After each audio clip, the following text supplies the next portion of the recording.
Bonjour, bonjour, bien-aimés. Je nous salue au nom de Jésus. Nous allons continuer avec notre enseignement sur la fin des temps ou l'enlèvement de l'Église. Amen.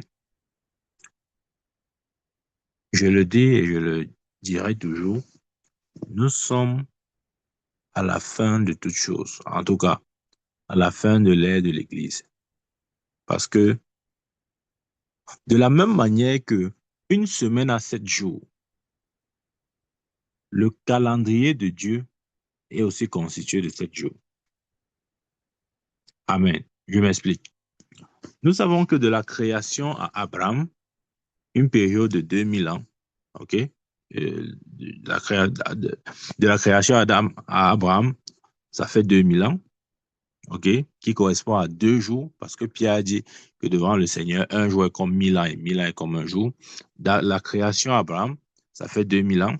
De Abraham à Jésus, c'est-à-dire la première venue de Jésus, en tant que fils de Marie, c'est encore 2000 ans, OK? Et nous savons aussi que de Jésus à l'enlèvement de l'Église, si vous voulez l'ère de l'Église, c'est encore 2000 ans. OK, là, ça va faire 6000 ans, qui correspond à 6 jours dans le calendrier divin. Et le septième jour, c'est le millénium, quand justement l'Église reviendra avec Christ sur terre pour régner pendant 1000 ans. Apocalypse en parle.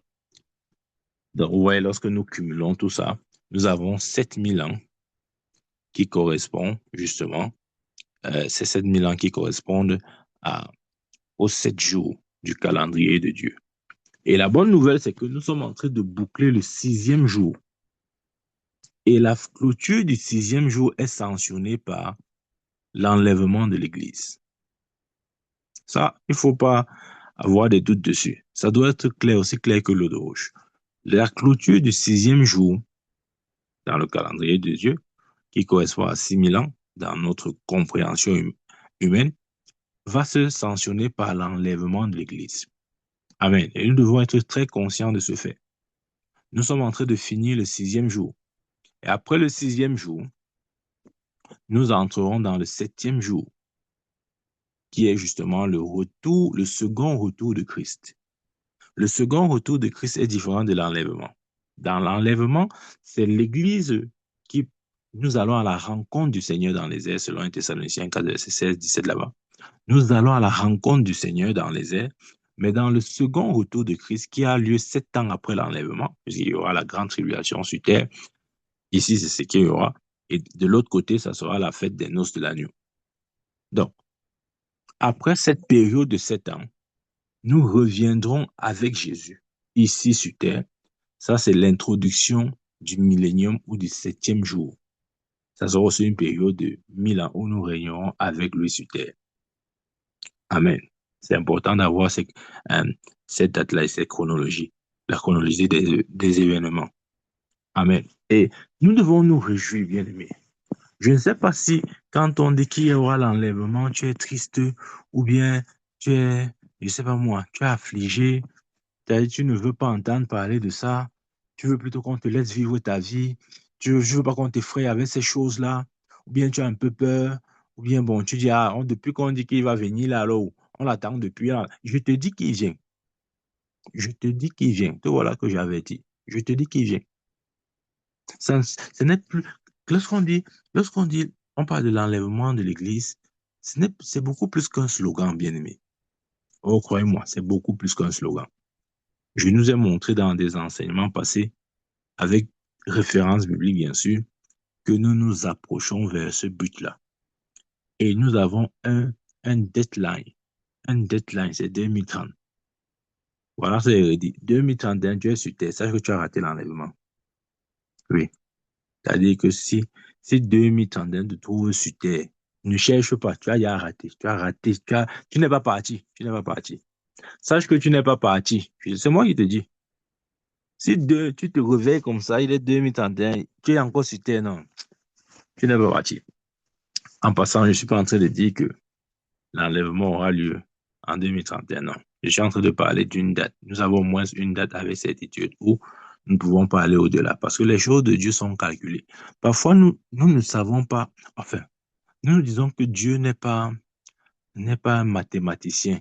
Il parle de manière vague. C'est pas possible qu'il parle de manière vague. Lorsque Daniel a prophétisé la première venue du Seigneur, c'est exactement l'année. Jésus s'est manifesté à l'année où Daniel a prophétisé sa manifestation. Pareil pour Ésaïe. Maintenant, je vais vous dire ceci. Si pour la première venue de Christ, il y a eu des dates bien précises, les années ont été dites de manière claire et il s'est manifesté l'année où on l'attendait. Vous pensez que c'est pour son second retour, pour l'enlèvement de l'Église, qui va se taire dessus? Non. Je sais, on va dire, ah, mon prophète, tu sais que Dieu a dit que nul ne connaît le jour ni l'heure. Il faut bien lire ta Bible. On a dit le jour et l'heure, on n'a pas dit l'année. Amen. Et ça fait toute la différence. Maintenant, je vous pose encore cette question. Si Dieu ne sait pas jeûner, de communiquer la date de sa première venue, la venue de Jésus dans la chair, bien sûr, au prophète Daniel et Isaïe, pour ne citer que cela, qu'est-ce qui l'empêcherait de communiquer encore des précisions sur son second retour? Vraiment, qu'est-ce qui l'empêche? S'il a fait une fois, pourquoi il ne ferait pas deux fois? Les Écritures sont claires. Ne reste pas là, tu dis que non, on ne sait pas, on sait. On sait. Et si tu ne savais pas, j'étais déjà dit. Amen. Tu sais, ne prétends pas, ne fais pas semblant de ne pas savoir. Tu sais, je te parle de ça chaque jour. Tu sais. Amen. Vous voyez, une des choses que j'aime dans les Écritures, c'est la manière à laquelle Dieu a consigné chaque chose avant qu'elle ne se manifeste. Par exemple, si vous ouvrez le psaume 16, verset 10, le psaume 16, verset 10, il dit ici, attendez qu'il lise ça dans la version King James. Psaume 16, verset 10. Il dit, tu n'abandonneras pas mon âme en enfer. Tu ne permettras pas non plus que ton seul sein voie la corruption. Ouais.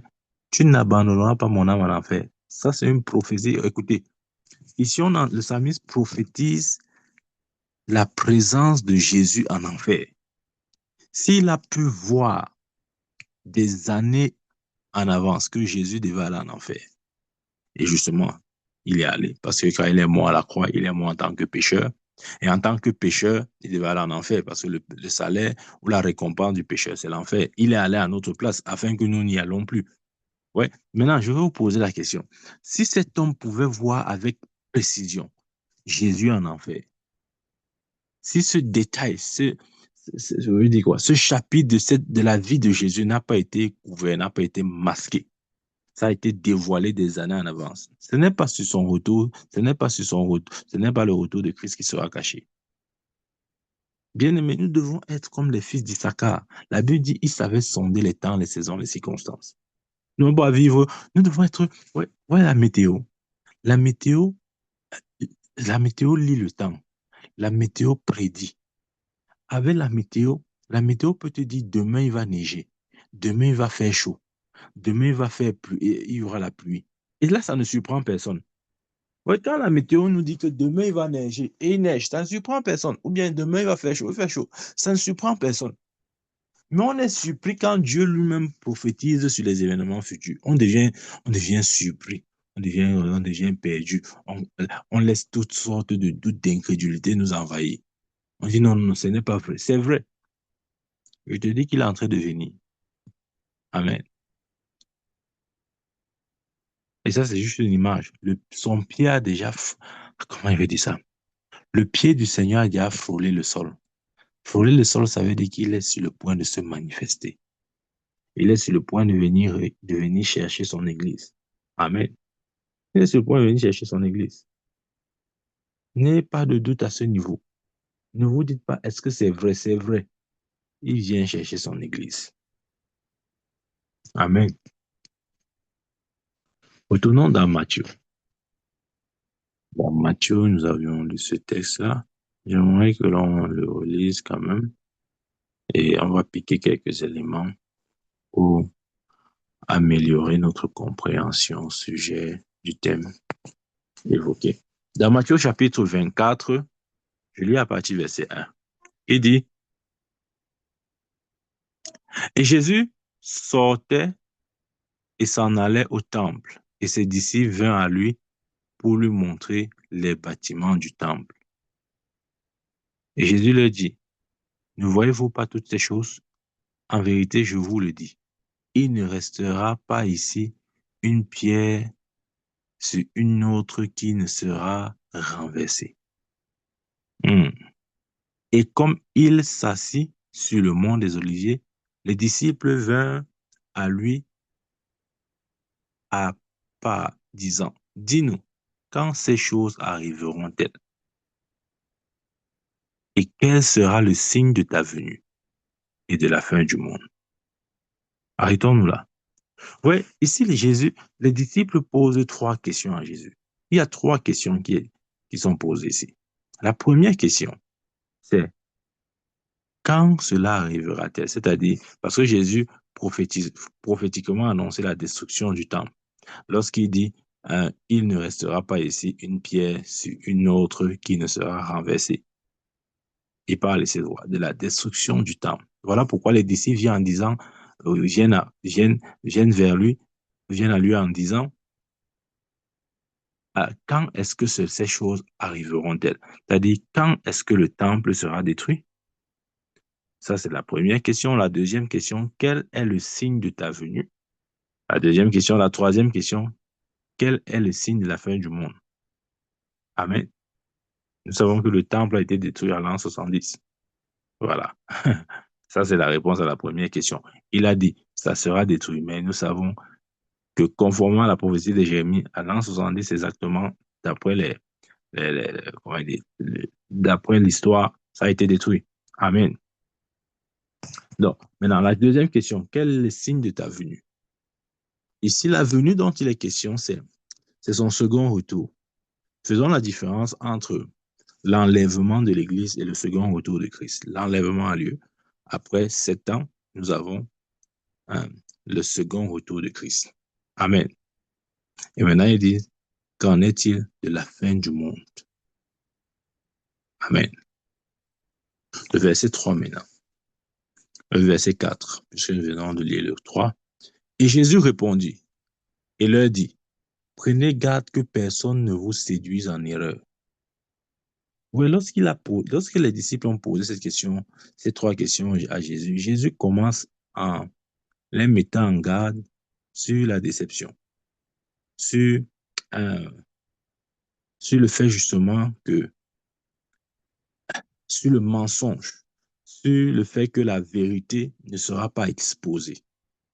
Amen. C'est ça qu'il dit. Prenez garde que personne ne vous séduise en erreur, car beaucoup viendront en mon nom disant je suis Christ, et ils en tromperont beaucoup. Ouais, j'ai vu sur Internet, il y a un petit comédien ivoirien là. Il dit qu'il est Jésus-Christ. Vraiment n'importe quoi. Amen. Mais l'écriture doit s'accomplir. Beaucoup viendront et diront, je suis Christ. Mais c'est de la tromperie. Verset 6.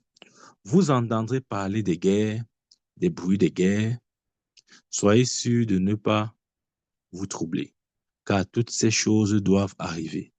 Mais ce ne sera pas encore la fin. Ouais, là, il parle de la fin du monde, du ion, de l'âge, la dispensation. Il dit, il y aura des guerres, mais ça ne sera pas la fin. Et justement, le monde dans lequel nous sommes, déjà, ça a commencé avec les premières guerres mondiales, deuxième guerre, et sans compter les guerres maintenant, les autres petites guerres, etc., etc. Mais Jésus avait dit, ces choses viendront. Ces choses viendront. Et nous devons pas être ébranlés. Mais il dit, ça ne sera pas encore la fin. Verset 7. Car nation s'élèvera contre nation et royaume contre royaume. Il y aura des famines, des épidémies, des tremblements de terre en divers endroits. C'est exactement ce que nous vivons. Et les nations s'élèvera contre nation. Quand on dit nation s'élèvera contre nation, ça ne veut pas simplement dire que la Russie va s'élever contre euh, euh, quoi? Les États-Unis, non, pas forcément nation dans ce sens. Ça symbolise aussi une guerre interne. Ouais, parfois, dans une nation, il peut y avoir une guerre dans la nation. C'est ce qu'on appelle souvent les guerres civiles, etc. Et nous voyons ça aujourd'hui. C'est un phénomène récurrent. Mais la Bible en a parlé. Amen. Et ça doit nous encourager sur le fait que les Écritures sont vraies. Tout ce que la Bible dit s'accomplit. Si ces choses se sont accomplies ou s'accomplissent encore de nos yeux, pourquoi devons-nous douter sur la chose la plus importante qui est la manifestation en gloire de notre Seigneur Jésus-Christ? Amen. Verset 8. Tout cela est un commencement de douleur. Verset 9. Alors, ils livreront pour être affligés. Alors, ils vous livreront pour être affligés et vous tueront. Et vous serez haïs de toutes les nations à cause de mon nom. Bien-aimé, je vais te dire ceci. Si tu es un chrétien authentique, ce verset doit s'appliquer dans ta vie. Si tu es un chrétien authentique et que on ne te hait pas, on ne te haït pas, on ne te, on ne te, on te rejette pas, c'est que ta foi a les problèmes. Parce qu'un vrai chrétien doit expérimenter ce verset. Qu'est-ce que Jésus a dit? Et vous serez haïs de toutes les nations à cause de mon nom. Verset 10. Et alors beaucoup seront offensés et se trahiront les uns les autres et se haïront les uns les autres. Verset 11. Et beaucoup de faux prophètes s'élèveront et en tromperont beaucoup. Ouais. Les faux prophètes, ils vont tromper pas une, pas deux, beaucoup. Et nous sommes dans cette dispensation aussi, où nous voyons de la même manière que Dieu suscite les vrais prophètes. De l'autre côté, nous avons aussi les faux prophètes. Voilà pourquoi Jésus l'a mis en garde contre les ruses, contre la déception, contre l'erreur. Amen. Parce que justement, beaucoup s'élèveront, les faux prophètes viendront pour tromper. Verset 12. Et parce que l'iniquité abondera, l'amour de plusieurs se refroidira. C'est exactement ce que nous voyons. Aujourd'hui, tu vois un chrétien engagé, après tu le cherches, tu ne le vois plus. Son amour a refroidi.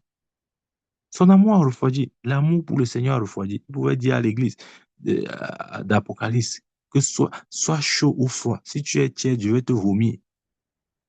Beaucoup se sont laissés refroidir. Leur amour pour le Seigneur a refroidi. Amen. Et je prie et déclare au nom de Jésus, ça ne sera pas ta portion, toi qui écoutes le son de ma voix. Verset 13. Mais celui qui endurera jusqu'à la fin, celui-là sera sauvé. Bien-aimé, lorsque nous venons à Christ, oui, nous sommes venus à Christ, nous sommes nés de nouveau. Mais Dieu nous encourage à persévérer jusqu'à la fin. Parce que la récompense est pour celui qui persévère jusqu'à la fin. Je vais vous dire ceci. Si vous commencez une course, supposons le marathon, 400 mètres, vous commencez à courir, à courir, à courir, à courir. Après 500 mètres, pour une raison ou une autre, vous arrêtez de courir. Qu'est-ce qui se passe? Vous serez disqualifié. Si vous commencez à courir, après, après 100 mètres, sur une distance de 400 mètres, après 100 mètres, vous vous relâchez, vous commencez à marcher. Vous n'aurez absolument rien. Il n'y aura pas de récompense, il n'y aura rien pour un tel athlète. Amen. C'est pourquoi Paul dit, courez de manière à remporter le prix. En d'autres termes, ne vous refroidissez pas. Et je prie au nom de Jésus que ta foi ne se refroidisse pas. Pendant que nous cheminons à grands pas vers la fin de toutes choses, que tu sois toujours chaud pour le Seigneur. Pendant que nous avançons vers le but ultime, que ta flamme augmente d'intensité. Au nom de Jésus. Amen. Verset 14. Et cet évangile du royaume sera prêché dans tout le monde pour un témoignage à toutes les nations. Alors, la fin viendra. Ouais, soulignons bien ce verset 15. Ouais, Jésus, avant le verset 15, a donné un ensemble d'événements. Il a parlé des guerres, il a parlé de la famine, il a parlé d'un tremblement de terre, il a parlé de la foi des gens la foi qui va refroidir, il a parlé de toutes ces choses-là. Mais ce n'est pas la fin. Le signe, écoutez bien, le signe qui clôt ou qui va clore Alors, l'ère ou l'époque de l'Église, c'est le verset 15.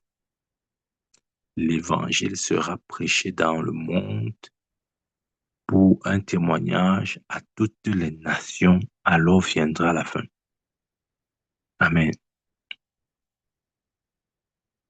Ouais, la Bible n'a pas dit que tous les habitants de la terre, en quelque lieu que ce soit, écouteront d'abord l'évangile après viendra la fin. Non, c'est parce que la Bible a dit. La Bible dit l'évangile sera répandu dans toutes les nations. Alors viendra la fin. Amen. L'évangile sera répandu dans toutes les nations. Alors viendra la fin. Il n'a pas dit que tout le monde va écouter, tout le monde va choisir s'il veut choisir Jésus ou pas. Tout le monde va bien, tout le monde va être chrétien. Après viendra la fin. Non, non, absolument pas. Et croyez-moi, au jour d'aujourd'hui, il n'y a aucune nation, même si on prend nation en termes de pays, si on va même dans ce couloir, il n'y a aucune nation qui n'a pas encore reçu l'évangile.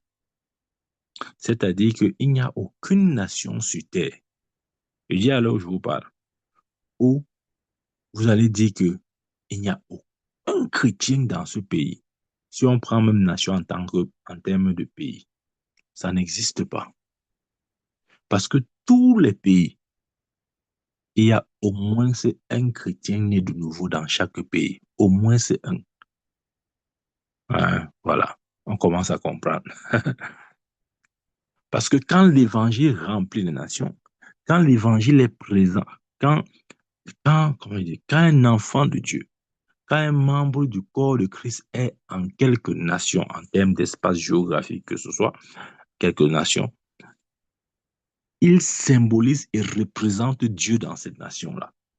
Et Jésus a dit que lorsque cet évangile sera prêché dans toutes les nations, alors viendra la fin.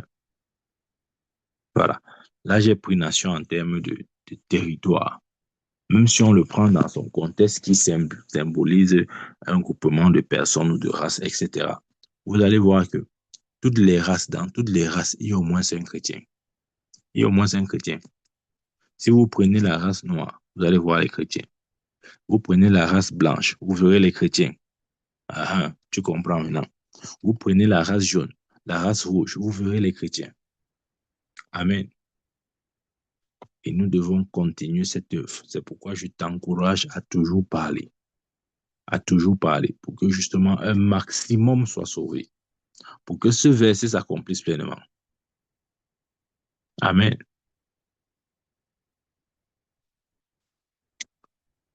Verset 15. Nous continuons.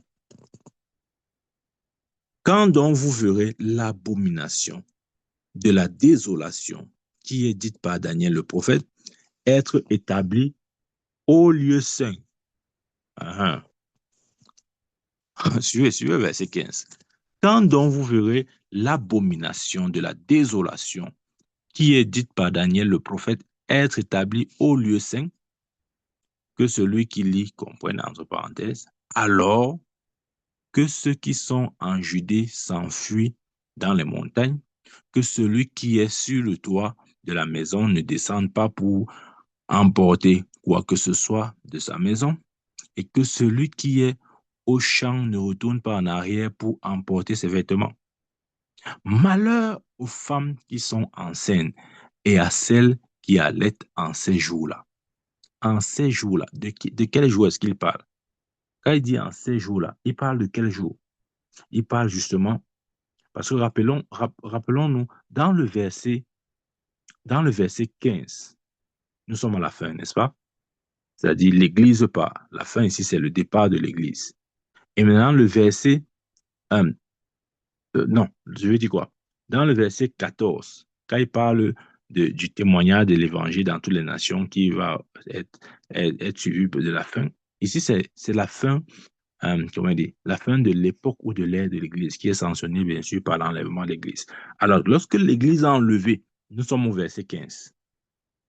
Le verset 15 qui nous parle justement de l'abomination, de la désolation prédit par Daniel le prophète. De quelle prophétie il s'agit? Daniel prophétisait la venue de l'Antichrist. Amen.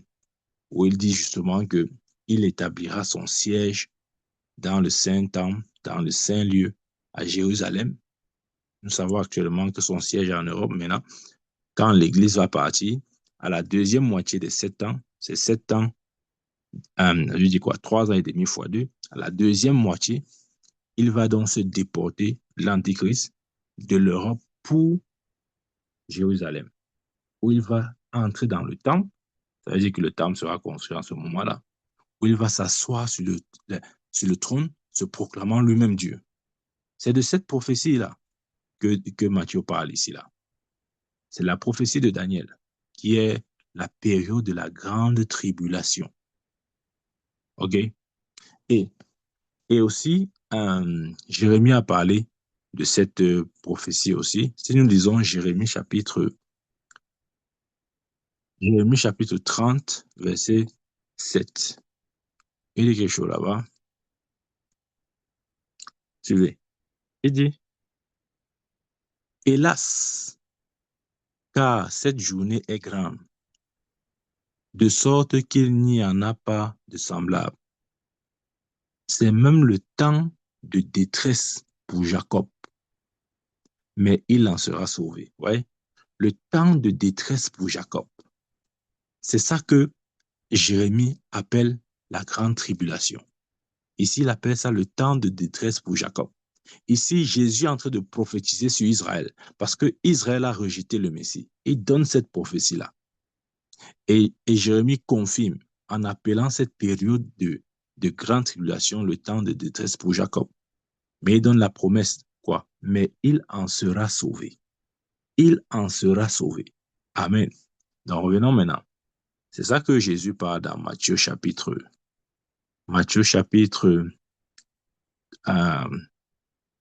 24.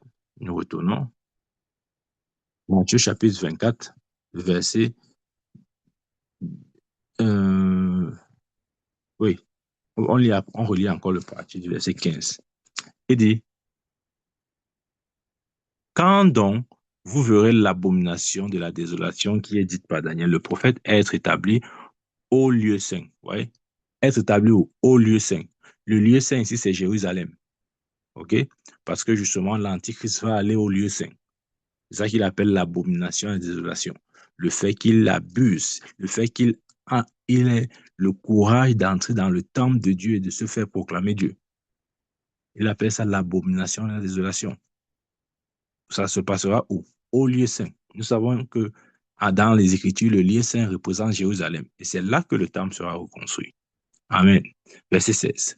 Alors que ceux qui sont en Judée, ouais, là maintenant, il redonne en détail la prophétie de Jérémie 30, verset 7 là.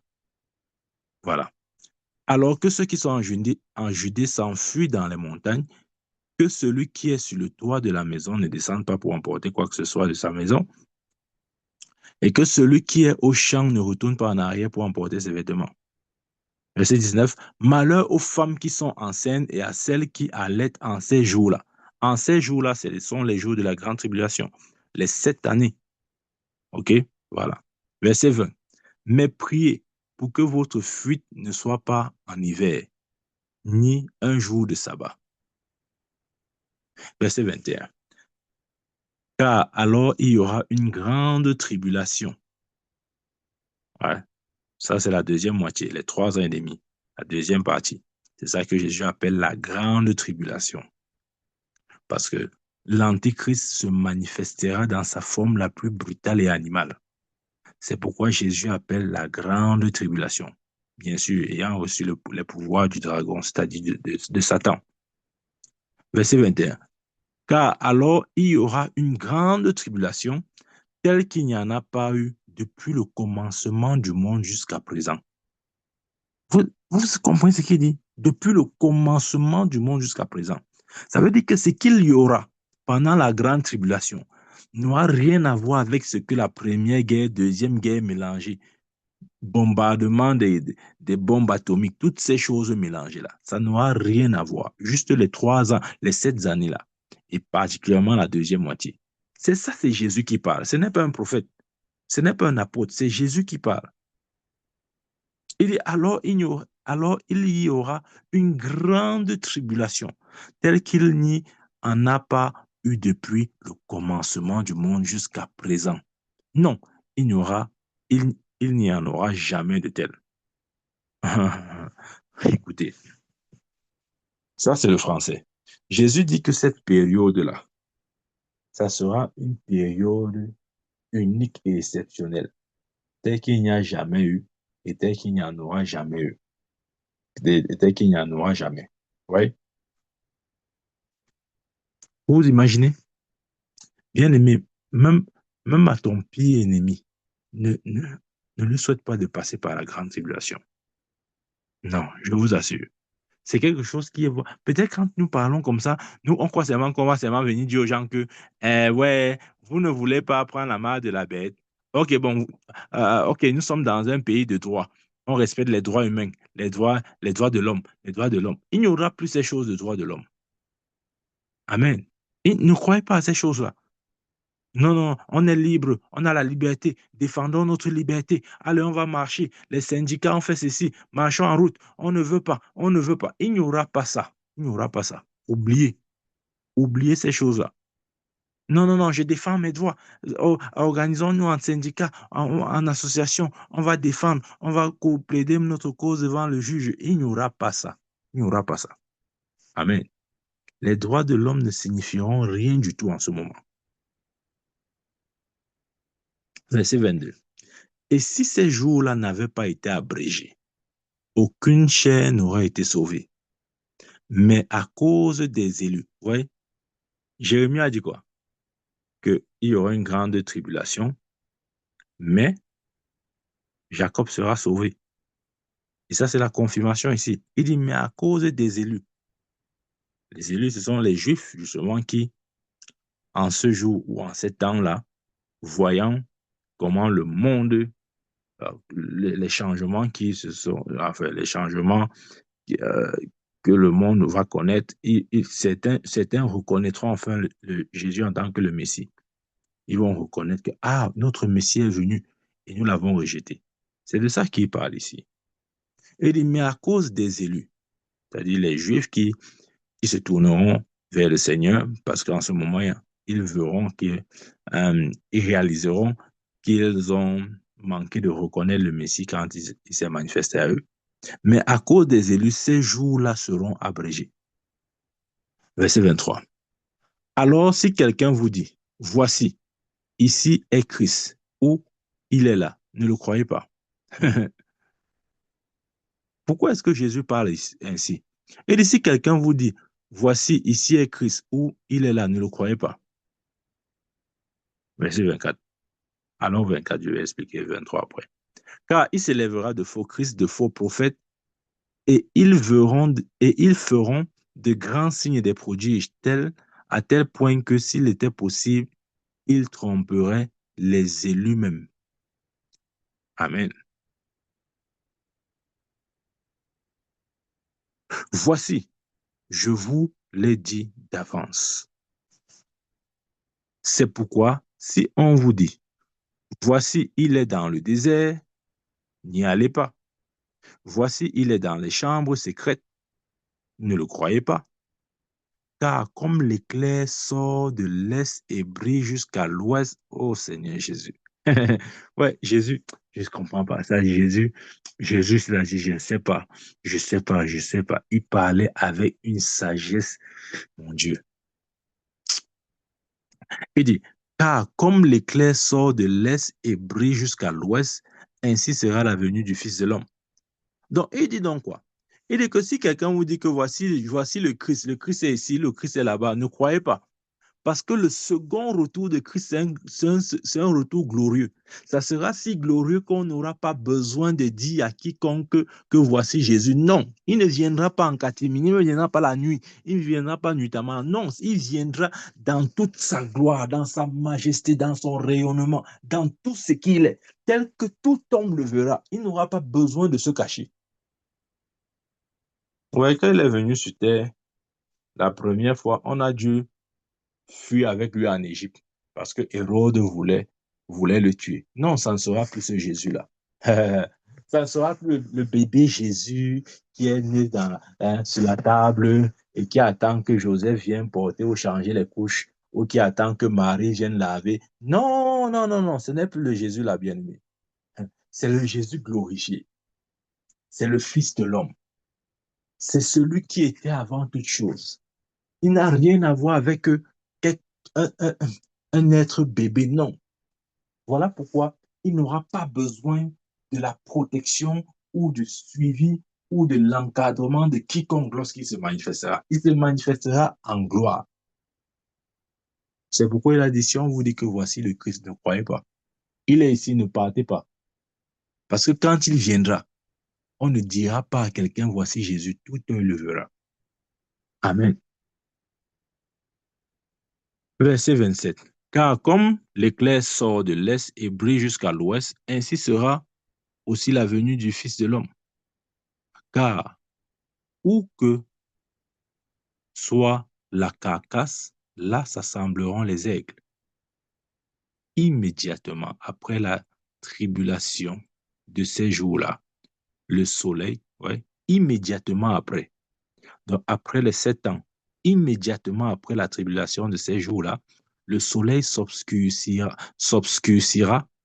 et la lune ne donnera pas sa lumière, et les étoiles tomberont du ciel, et les puissants des cieux seront ébranlés immédiatement après les 7 ans. Ce sont les choses qui vont se manifester pour introduire le retour glorieux du Seigneur. Amen. Conformément justement à Apocalypse.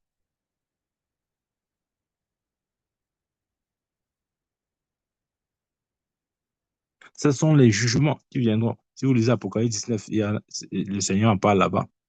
Amen. Donc ça va arriver. Ça va arriver, bien-aimés. Mais nous ne sommes pas des ténèbres pour avoir peur du jour du Seigneur. Non, nous ne sommes pas des ténèbres. Au contraire, nous nous réjouissons quand nous entendons ces choses.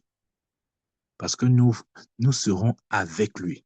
La Bible dit que nous jugerons le monde avec Christ.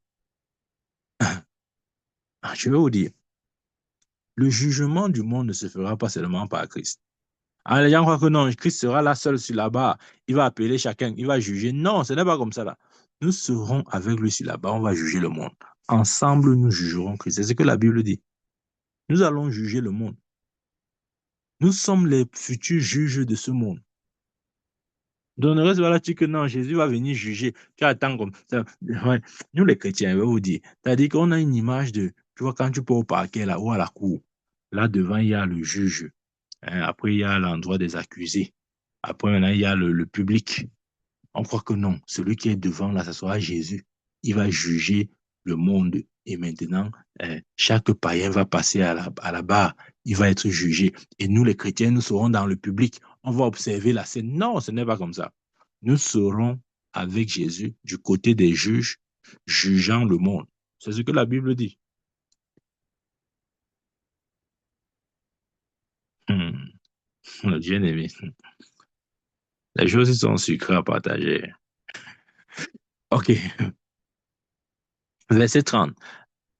Et alors le signe du Fils de l'homme paraîtra dans le ciel.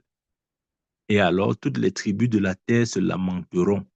Et elles verront le Fils de l'homme venant sur les nuées du ciel. Ouais, toute la terre la Bible dit quoi? Que toutes les tribus de la terre se lamenteront. Pourquoi?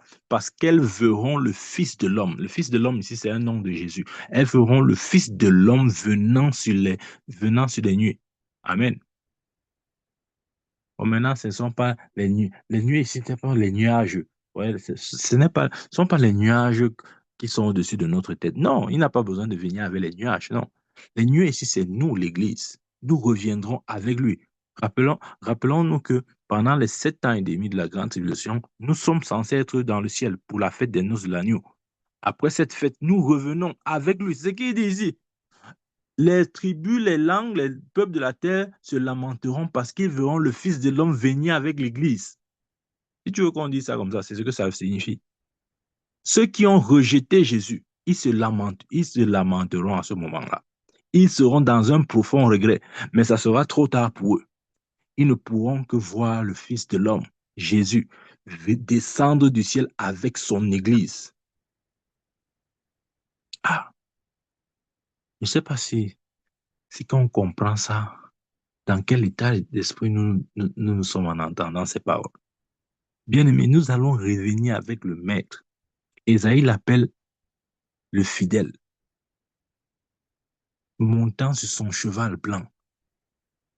Il sera devant et nous derrière. C'est comme ça que nous viendrons, bien-aimés, comme une armée.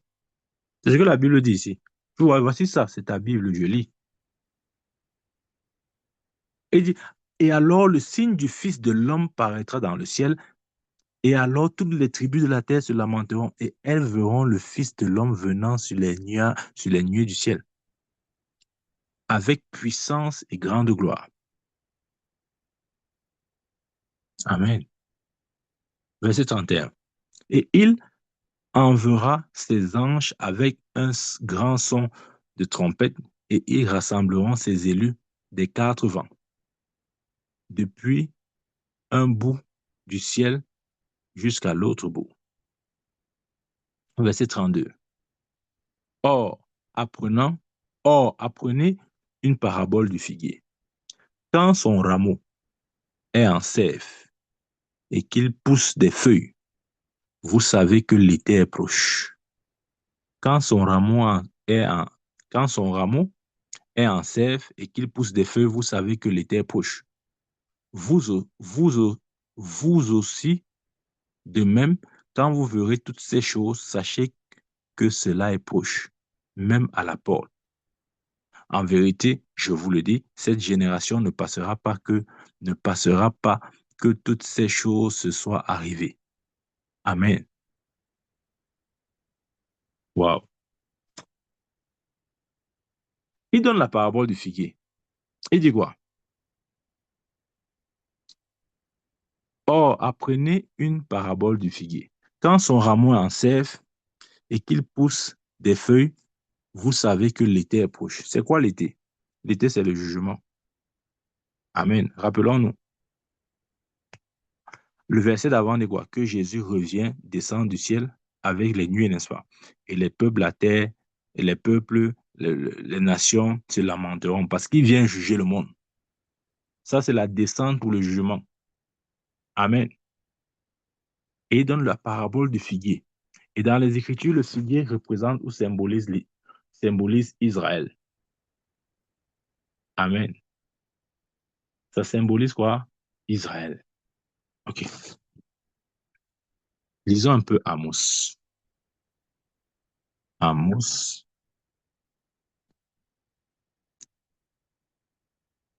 Bien aimé, ouvre ta Bible. Tu vois, quand on dit ouvre la Bible comme ça, tu attends seulement que le prophète lise. Tu veux seulement qu'il lise la Bible pour toi. Amos chapitre 8, verset 1. Il dit là-bas, ainsi me montra le Seigneur Dieu. Et voici un panier de fruits d'été. Ouais, un panier de fruits d'été. Et il dit, Amos, que vois-tu?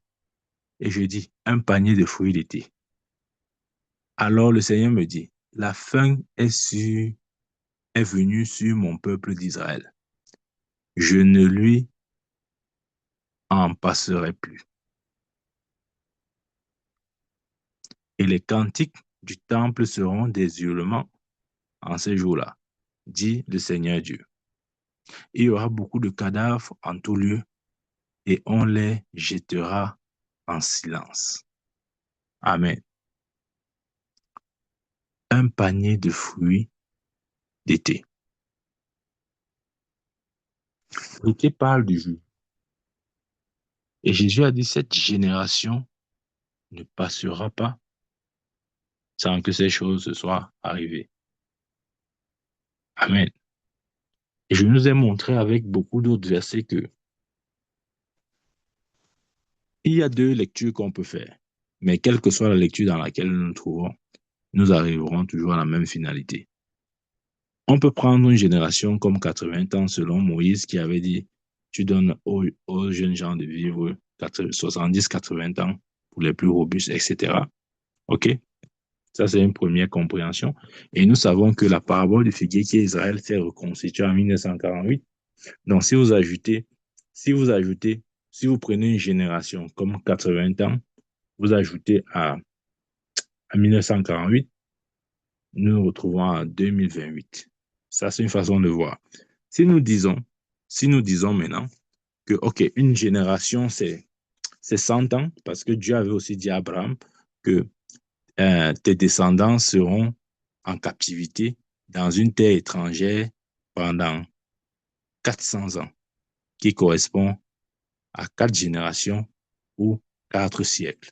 Si nous allons même sur ce terrain-là et que nous ajoutons 100 ans, qui, dans le contexte abrahamique, ça correspond à 100 ans, même si dans le contexte mosaïque ou de Moïse, ça peut correspondre à 80 ans. Si on va même dans 400 ans, nous allons nous trouver à quoi?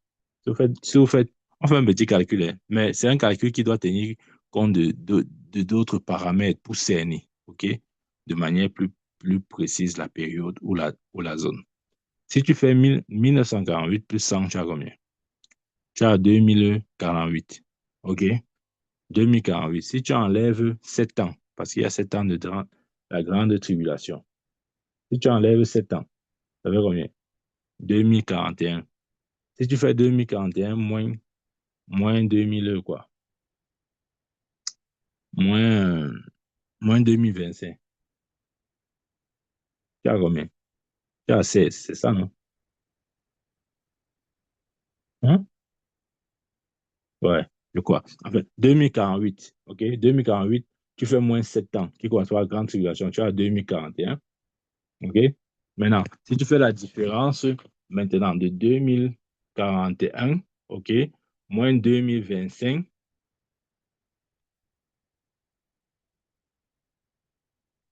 ça va faire combien?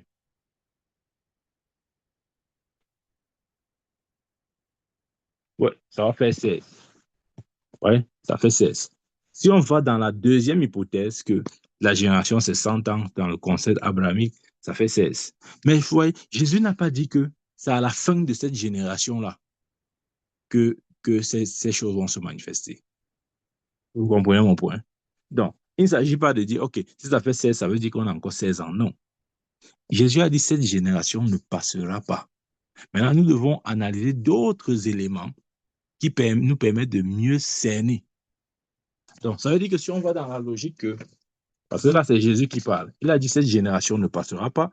Il a pris l'exemple du figuier, euh, etc. Nous savons que ça correspond à 1948. Si tu ajoutes 100 ans, tu as 2048. Tu dois enlever 7 ans pour la grande tribulation. Tu as combien? 2041.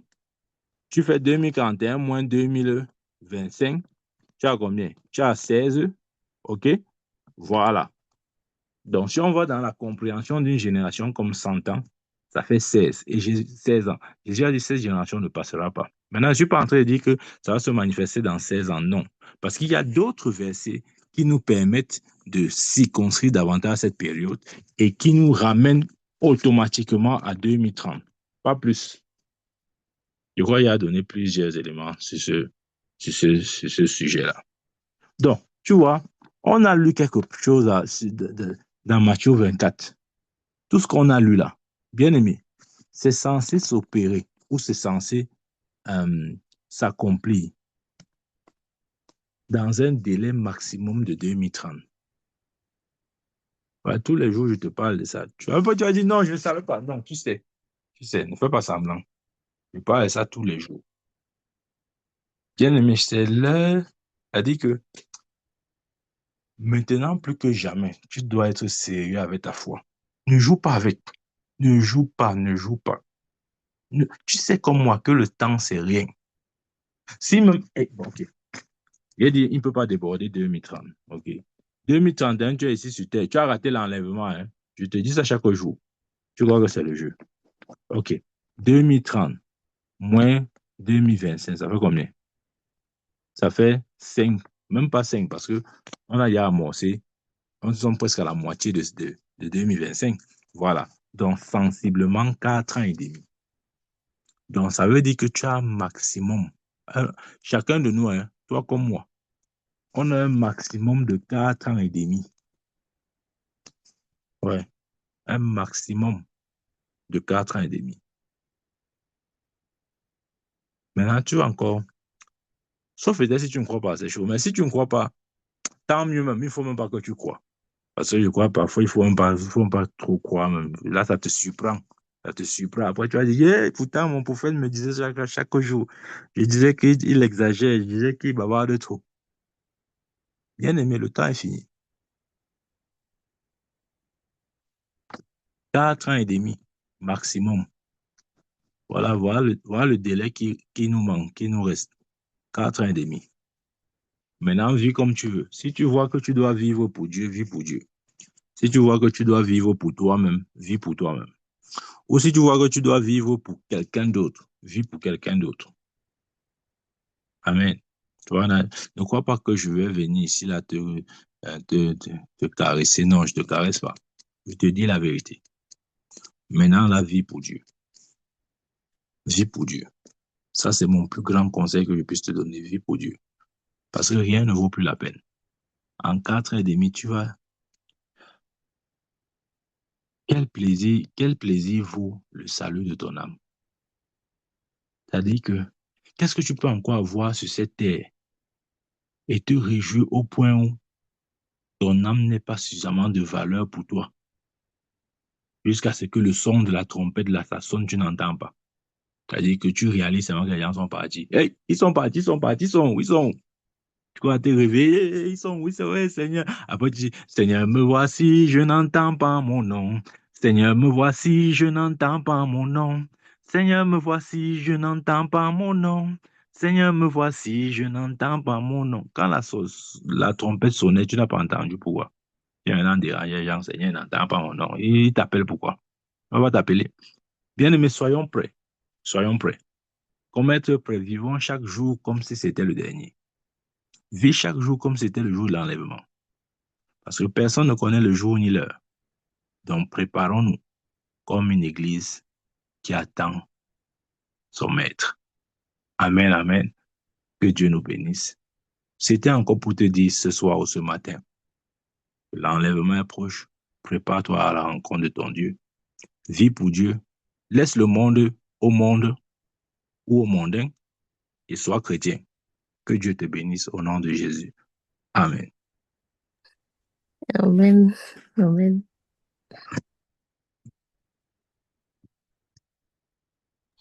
Amen. Amen. Amen. Amen.